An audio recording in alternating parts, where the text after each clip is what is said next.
et de cinéma. Nous allons encore en parler avec le Festival du film fantastique de Gérard May. Oui, hier soir s'est déroulée la cérémonie d'ouverture. La compétition a donc démarré.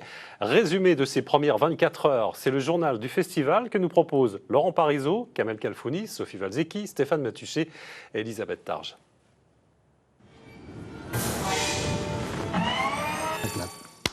La 30e édition du Festival de Gérard May est désormais officiellement lancée. Nous nous sommes glissés dans ses coulisses au Grand Hôtel, un lieu chargé de souvenirs où se sont succédés des générations de chasseurs d'autographes.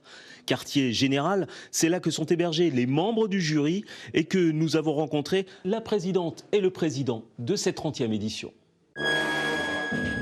C'est la traditionnelle photo de famille du jury du festival. Le photocall au bord du lac de Gérard May, avec un accessoire de circonstance que ne quitte plus l'acteur Finnegan Oldfield, sa fausse tête coupée, utilisée dans la comédie zombiesque Coupée de Michel Hazanavicius, où joue également Bérénice Bejo. Vous l'avez bien dit, c'est une famille.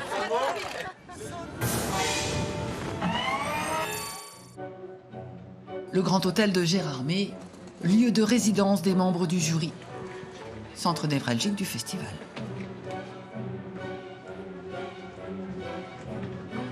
Quelques heures plus tôt, dans les étages, le personnel prépare les chambres des festivaliers.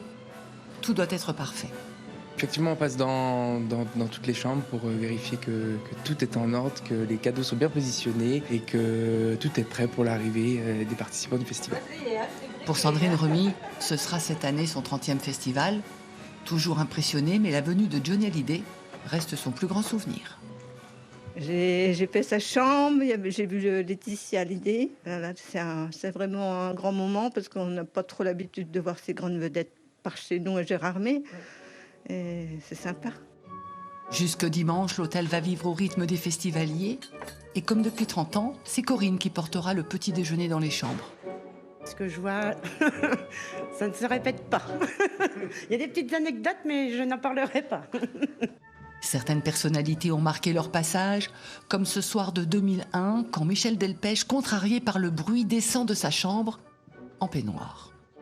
Il voit l'ambiance au sein, dans le salon, au bar, et en fait, il s'installe au piano, en peignoir, et il se retrouve en fait à faire un concert d'1 heure, complètement spontané. Et en fait, il s'est retrouvé qu'il y avait au moins 200 personnes. Ça a été une expérience, un souvenir formidable. C'est dans cette salle de l'hôtel que le jury va délibérer dimanche, le Grand Hôtel, pièce maîtresse du Festival du film.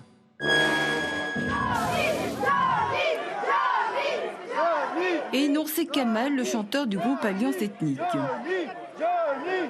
Et non, c'est Smaïn. Et moi, j'attends Johnny Hallyday. Avec combien de temps? Ça fait 2 heures. Je suis fidèle à Johnny depuis 29 ans, alors j'aimerais bien le voir quand même. 18h37, l'inabordable Johnny l'insaisissable Hallyday daigne enfin signer l'un des très rares autographes du festival, le bonheur.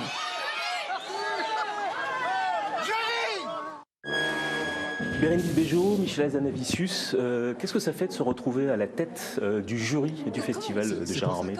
On était très contents de venir et puis c'est un festival qui me plaît. Je suis déjà venue 2 fois, membre du jury court-métrage, membre du jury long-métrage. On était très curieux, très curieux de découvrir des films qu'on ne voit pas d'habitude. Et puis moi, j'étais contente qu'ils viennent parce que le public est quand même très particulier, l'ambiance des salles. Il y a un vrai plaisir d'être ensemble, de s'amuser avec l'horreur, avec le fantastique, de rigoler. Attends, mais c'est quoi ce sang là? On dirait du vrai sang. Le public de genre, c'est vraiment le pur public de cinéma, comme ça pouvait être plus général autrefois dans toutes les salles. C'est un public hyper bienveillant, hyper content d'être là, hyper content d'être ensemble.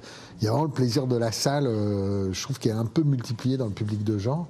Et là, qu'est-ce que vous attendez justement de ce moment où vous allez baigner dans ces films fantastiques?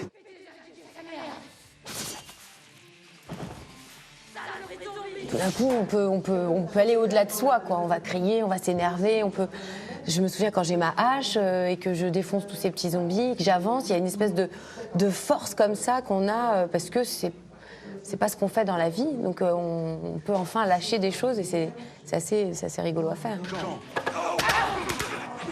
Je pense que les plateformes ont un peu changé un petit peu la perception qu'on a, parce qu'autrefois, quand les films de genre sortaient que dans les salles, c'était un peu du cinéma de niche, donc c'était contraint à des budgets de cinéma de niche, à des exploitations de cinéma de niche, etc.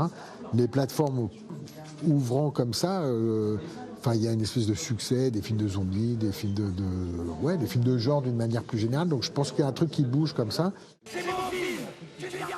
Moi, j'aime bien explorer le langage du cinéma dans plein de genres différents. Ouais. Et il sera encore beaucoup question de cinéma de genre d'ici dimanche, avec des rencontres et des tables rondes autour du fantastique et du gore. Rendez-vous demain pour le petit journal du festival. Attention, ça va couper.